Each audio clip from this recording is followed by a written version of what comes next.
வாசலது திறக்கவில்லை, தெருக்கோடி பூஜை அது நடக்கவில்லை.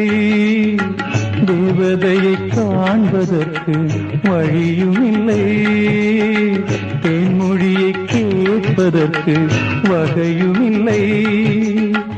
காதலில் வாழ்ந்த கன்னி மனம் காவலில் வாடையில் கண்ணி விடும். கூண்டுக்குள்ளே அலை மோதும் காதல் கிளி அவள் பாவம், கூண்டுக்குள்ளே அலை மோதும் காதல் கிளி அவள் பாவம், காதல் கிளி அவள் பாவம். காத்தே பூங்காத்தே என் கண்மணி அவளை கண்டால் நீயும் காதோரம் போய் சொல்லு.